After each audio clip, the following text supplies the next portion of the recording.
D'abord, permettez-moi de m'incliner devant la mémoire de tous nos frères maliens qui sont tombés sur le champ de l'honneur il y a quelques jours, présenter au nom du président Bassirou Diomaye Faye, à mon nom, au nom du gouvernement et au nom de tout le peuple sénégalais, à réitérer nos condoléances les plus sincères et les plus attristées.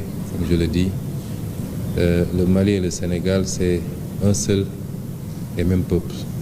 Nous partageons tellement de choses qu'on ne peut pas les énumérer ici. C'est pourquoi, quand un tel événement survient au Mali, c'est comme s'il était survenu au Sénégal. Présenter au président de la République, son Excellence M. Assimi Goïta, toutes nos condoléances. Remercier le peuple malien pour son accueil d'aujourd'hui, à travers M. le Premier ministre, son Excellence M. Choguel Maïga, qui nous a très bien accueillis depuis notre descente d'avion, avec tout le gouvernement quasiment, nous a permis de faire une séance de travail avant d'être reçus aujourd'hui, actuellement par M. le Président de la République.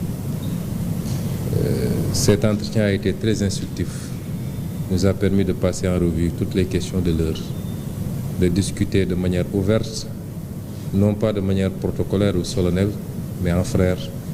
Parce que comme je l'ai dit, quand je viens ici, je suis chez moi et je viens parler à des frères.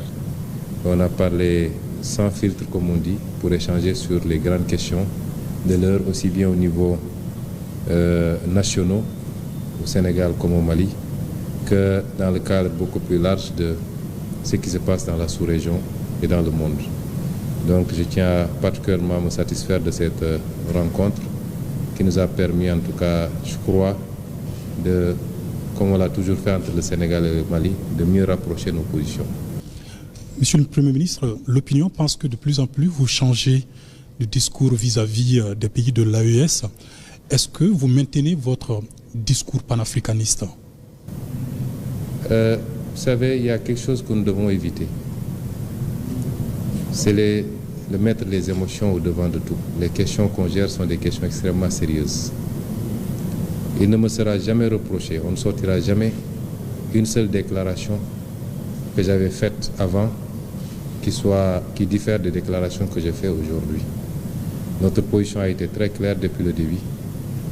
Quand nous avions commencé à prendre position sur ces questions, il n'y avait pas encore l'AES d'ailleurs. Il y avait ce qui se passait dans chacun des pays, aujourd'hui considérés comme étant membres de l'AES. Quand c'est arrivé au Mali, nous avons été en tant qu'opposants les premiers à dénoncer. Et on continue à le dénoncer fermement. L'embargo qui a été fait sur le Mali par des pays frères et malheureusement parmi lesquels notre propre pays.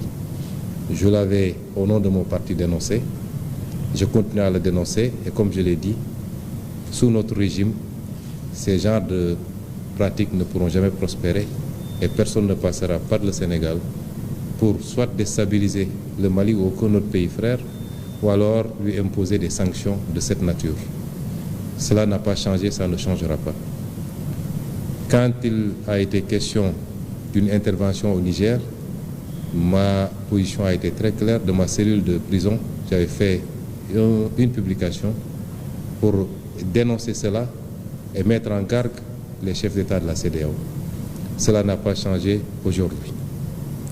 L'AES est venu après et personne ne sortira un seul discours où moi, en tant que président de mon parti opposant de l'époque, j'avais dit que nous rejoindrons telle ou telle organisation.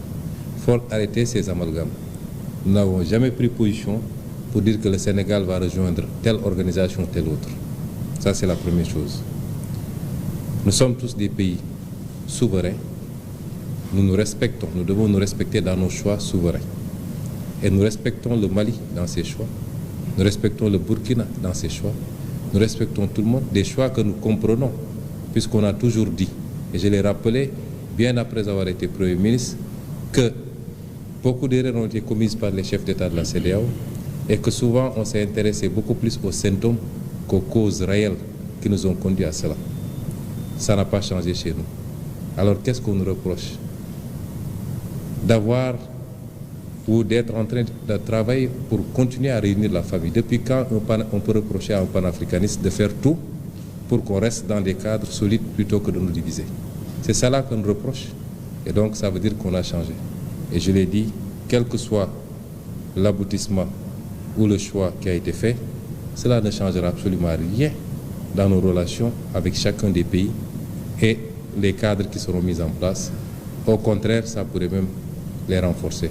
Il faut que nous mettions les émotions de côté et que nous travaillons sur la base de préoccupations concrètes. Si on se dit panafricaniste, tout panafricaniste doit avoir comme seul et unique objectif de réunir les Africains au-delà de nos divergences. Je l'ai dit tout à l'heure avec le Premier ministre, les Européens se sont fait des guerres mondiales qui ont coûté des millions de vies et ils se sont retrouvés après. Donc, quelles que soient nos divergences, essayons, comme nos aïeux l'avaient fait pour créer l'Empire du Mali qui s'étendait d'ici au Sénégal, au Ghana et partout, nous ne pouvons pas faire moins qu'eux. Et c'est ça notre préoccupation. Mais si un pays souverain comme le Mali considère que les erreurs qui ont été commises justifient de sa part qu'il quitte, nous respectons cette souveraineté et cela ne changera absolument rien dans nos relations qui sont des relations séculaires et fraternelles. Vous partez avec quel message du président Assimi Goïta aujourd'hui? Le président a été très ouvert.